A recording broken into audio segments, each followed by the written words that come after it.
I want to watch the news. Are you making headway at least? This is the news.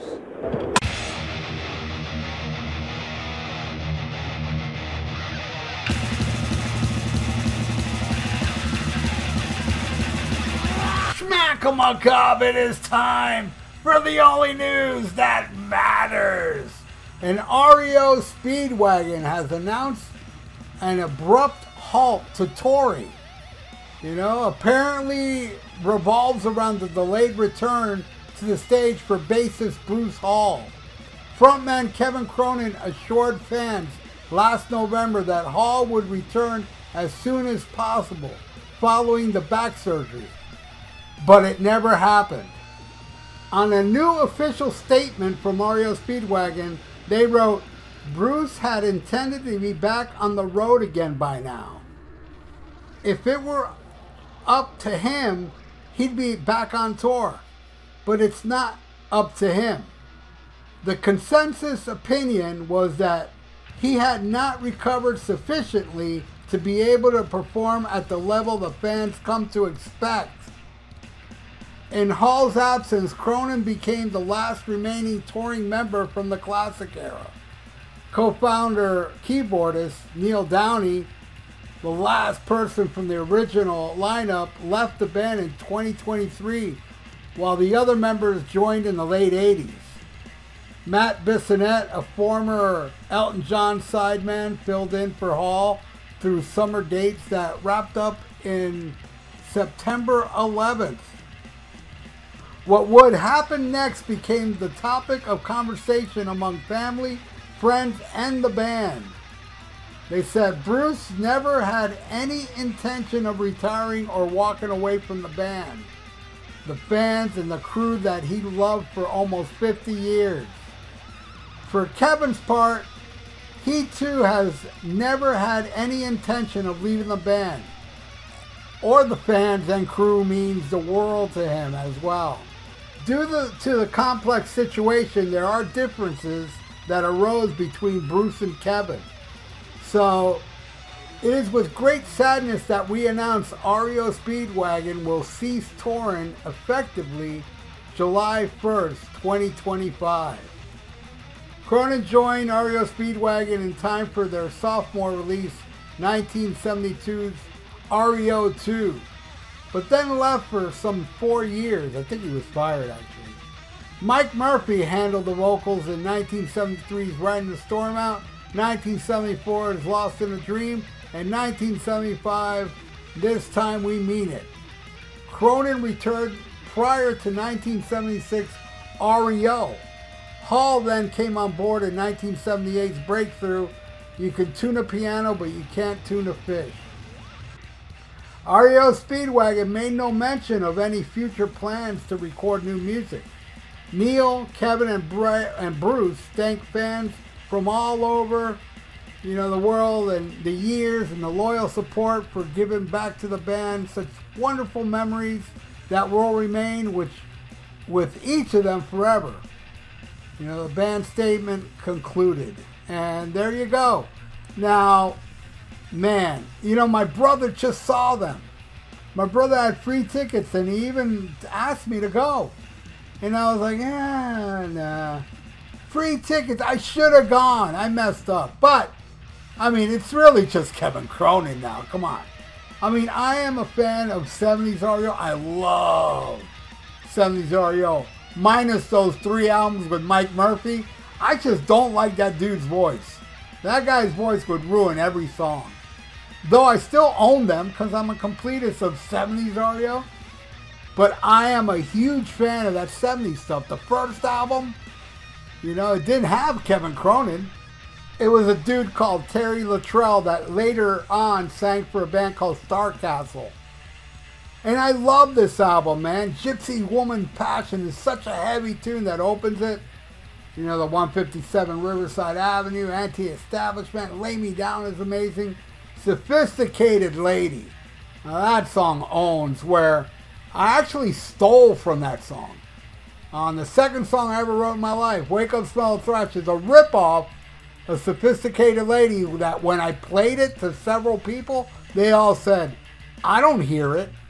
I totally hear it. Listen to the verses on Wake Up Swell Thrash, and then listen to the verses of Sophisticated Lady. I don't understand how they don't hear it. But anyway, I got this song and made it into a thrash song. Well, me and Willie, my old guitar player, we made that into a thrashing, killer thrash song.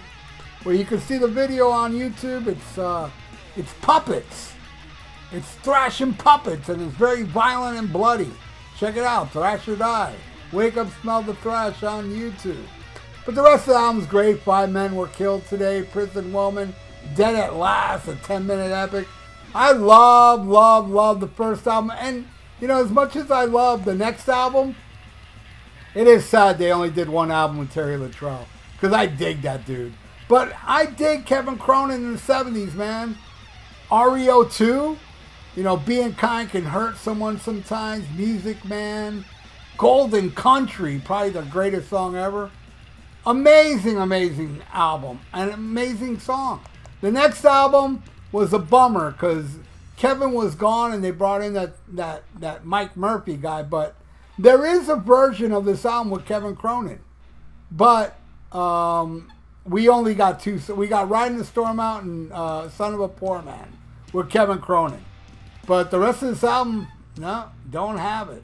But yeah, this album was kind of ruined by Mike Murphy, where I love the Kevin Cronin Riding the Storm Out and Son of a Poor Man. Mike Murphy ruins it. Same thing with Lost in a Dream and This Time We Mean It. I just didn't dig it. Then they bring Kevin Cronin back on this REO album, and I love it. Keep Pushing, Any Kind of Love, Only Summer Love with Rich Rath on vocals. I Believe Our Time Is Gonna Come Tonight. Man, Lightning, another one of my favorite REO albums. Then the amazing live album, Get What You Play For, with the amazing version of Golden Country. But man, this whole album, I believe this is the album that kind of broke them a little bit.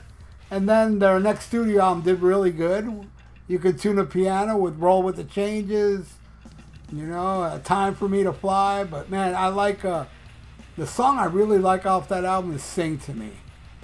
Fucking awesome.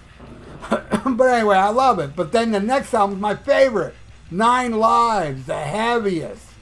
And you know, Kevin Cronin, this was about a year ago. I wrote on something, you know, how much I love the song Heavy on Your Love. I think it was on the REO Facebook thing, and Kevin Cronin replied to me, tell me how much he loves that song, and he considers it like one of the greatest songs he wrote with Gary Richrath. And I agree. It's probably, yeah, it's up there. Golden Country and Heavy on Your Love are my 2 favorite REO songs. I think this is the heaviest REO album. Drop It, Only the Strong Survive, Easy Money. Great tunes. Take Me, Back on the Road Again with Bruce Hall singing. Amazing. And then after that was the huge hit. But one thing I gotta say, and I think it's pure bullshit, the behind the music when they were talking about, oh, REO is going to be dropped by their label if their next album wasn't a hit. No, they weren't. There was no way that decade of rock and roll, I believe that shit went platinum, didn't it? I know I'm pretty sure it went platinum. So, they were a platinum artist right before High Infidelity. Now, High Infidelity, I don't like as much as all the other 70s albums with Kevin Cronin or, you know, Terry Luttrell. But it's good. I like it, and I was happy for them. I was happy that this was such a huge album. And, yeah, I really love the song. It's a deep track on there called I Wish You Were There. What ends it? What great vocals from Kevin Cronin. And Out of Season is a perfect pop rock song. Follow Your Heart is pretty heavy. I dig the album. It's all right. Then after that, forget it. Yeah, they went off the rails after that for me. Good Trouble. Oh, my God. Good Lord, that was horrible. I did like Stillness of the Night, but, yeah, that's a bad album. And then after that, forget it. The Wheels Are Turning. Everything after that, it's like, ugh. But the worst, I mean, I heard Wheels Are Turning back then. Didn't even bother to buy it. But, man, the worst. I bought it for like $1. It was a bargain bin. An album called Life as We Know It, which I believe is the last album with Gary Richrath, and it sucks so hard. It was like, oh my God, it makes all the past crappy 80s albums sound pretty good. Horrible album. And I haven't heard anything they've done after that. The Man with the Egg and all that shit. I haven't heard it. Maybe one day I will listen to it. But REO Speedwagon, I only saw one time. And that was on the High Infidelity tour. And what happened was I wanted to see the 9 Lives tour so bad, but my parents wouldn't let me go. And the same thing happened. They came High Infidelity and they headlined the Hollywood Sports Tour. My parents wouldn't let me go, and that was on my birthday. But then High Infidelity sold into the stratosphere, and REO came back and played the Miami Baseball Stadium. And that was the one and only time I ever saw REO Speedwagon. They've been down here a million times after that, and I just didn't care. After High Infidelity, I didn't care anymore. I wouldn't go see REO. And look, the last time they came, my brother offered me a free ticket, and I still didn't go. And I do regret it because I did go on FM.com to see what they played. And yeah, man, I remember Golden Country, I believe, was played. And also I Wish You Were There, which wasn't even played back in the High Infidelity days. So yeah, I wish I would have gone. I regret it now, but whatever. I may regret not seeing REO one last time, but what's better than seeing REO one last time is that you did see them. With Gary Richrath, Alan Gratzer, Neil Downey, Bruce Hall, and Kevin Cronin. I love earlier 70s REO, and you know, I have a soft spot for High Infidelity, and I know many of you hate them, and hey, my condolences, because they bring me joy. That 70s stuff was so blue-collar, hard rock and roll.